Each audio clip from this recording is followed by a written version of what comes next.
Have you ever had problems with cabinets peeling? Sounds weird, but it happens quite often. In this video, Corey's going to show you how to get your cabinet doors replaced and prevent this from ever happening. I'm Danielle, and welcome to De-cor Homes.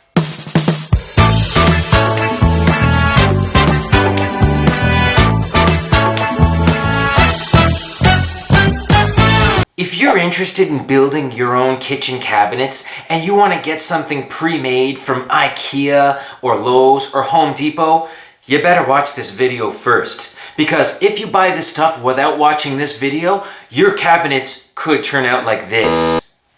A lot of people want construction work done, but don't want to pay that huge price tag. So what people do is they get ready-made cabinets from IKEA or Lowe's or Home Depot. But what you don't know is that when you buy those cabinets, they're actually wrapped in something called thermofoil. Thermofoil is a certain type of laminate that's actually applied using heat. But the only downside is it peels using heat. So when one of my best clients called me and said, "Corey, we're having an issue. My cabinet door is peeling."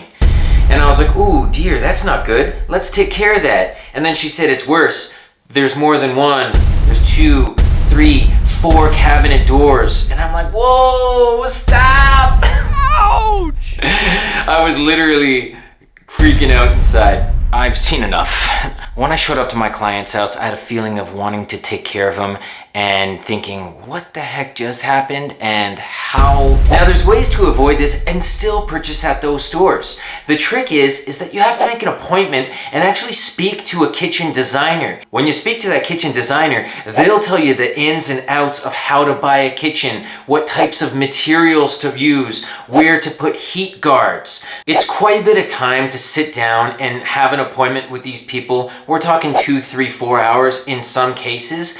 Your best bet is just to email the dimensions of your kitchen and they'll do the design in their time based on your criteria. Now there's 3 ways to color a cabinet once it's finished. You can use paint, which is the most common option. The reason being, you can make cabinets out of MDF or wood and you paint over top of them. So regardless of the quality and regardless of the look, the paint will cover everything, so it'll look the same regardless of the material. The second way that people color cabinets is to stain. Stain is great when you have a wooden cabinet, but not all cabinets are wood. And the third way is to use thermofoil. Thermofoil is a laminate that's applied with heat, but also it peels with heat. So you need a certain amount of heat to apply it, but too much makes it peel.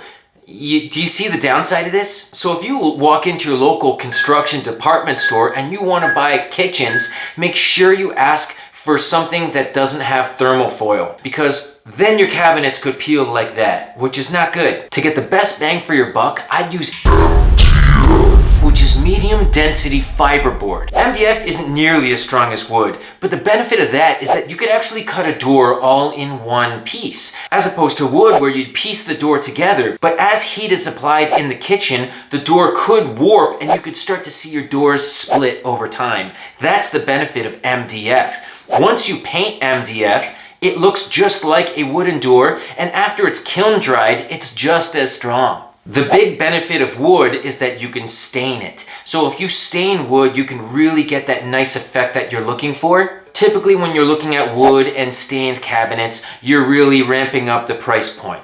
With MDF and paint, you stay at a lower price point while still getting a nice professional look. So here's the thing, I had these 4 peeling doors and I walked into my Home Depot and I said, "Well, what's going on with these doors?" And somehow they looked at me dead in the face and said these words, "Well, are your cabinets near a heat source?" And I looked at them like, yeah, it's a kitchen cabinet. Like, I'm trying not to explode here, but I'm trying to maintain professionalism. It's this balance of wanting to rip someone's head off while maintaining it on their shoulders. So then at the store level, they were not much help for me. They basically said, "Well, if you would have made an appointment, we would have suggested heat guards on the side of the stove and on the side of the dishwasher." Well, heat guards will help you avoid damaging your lower cabinets. All these cabinet doors were uppers. All this damage was caused by a tea kettle. This old style tea kettle kept getting moved from section to section. Every single time a door would start to peel, they'd move it over to another section. Well, 4 doors later, I get a phone call. So these are the big tips I can give you to avoid having your cabinets peel like this. Tip number 1, use heat guards, like the Home Depot suggested. The heat guards will help provide safety to those lower cabinets that are near dishwashers and stoves. The second tip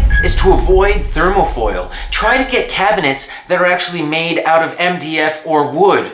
MDF will be cheaper, so if you want to pinch some pennies, go in that direction. Third is always to use your hood vent. When I see clients cooking food, boiling stuff, turning on a toaster, I tell them all the time, put that stuff under the hood vent and turn on that air. That way all of that's getting sucked in the hood vent and outside. Now before we get too far into this video, you make sure you hit that subscribe button. First off, it's free, it supports us, and it gives you mounds of content to learn from in the future. So let's get right into it. Now this is going to be the biggest tip. At the store level, they're going to say, sorry, we can't really help you. It's going to be like pulling teeth trying to get help. So if you're having these problems with your kitchen cabinets, you make sure you call your manufacturer. The manufacturer will ask for a photo, will ask for a description of the problem, and then they'll send out new doors for you as soon as they can. Unfortunately, as soon as they can is typically 6 to 9 weeks, but we got those doors replaced for free. We went to the client's house and we took care of those people. So that sums up this video. I've bought lots of kitchen cabinets made from thermofoil. Even the kitchen cabinets that I have in my current house are thermofoil. They're a Thomasville line, they're great, they're beautiful, they're like a deep blue, and we've never had issues with them. But then again, I haven't put it to the pressure test. So if you're looking for something that's inexpensive but will last you a long time, go with MDF. You can have it painted the color you want, and then you won't see damage like this. Not good. Now the majority of the cabinets that I've bought, I got from Home Depot. So not only am I happy with the quality, but I actually use them in my house. But there's a couple of things I make sure I avoid. So I'm not trying to throw a department store under the bus, but I'm trying to educate clients so that instead of spending less money on a product that may not last as long, you might spend a little bit more money at that same store, but you'll get something that'll last you your entire life if you respect it. You can get something that's a little bit more forgiving because it's not at the mercy of the temperatures. I'll tell you, once I got those replacement doors, it was like, hallelujah! So we showed up, we got that fixed, and we were on our way out in no time. So I think that just about covers it. If I missed anything, you make sure you let me know in the comments. If you found this video helpful, toss us a like. If you haven't subscribed yet, come on, what are you thinking? We got a lot more coming down the pipeline. Catch you on the next one. You're a legend for sticking with us, but keep that momentum going. Check out this video.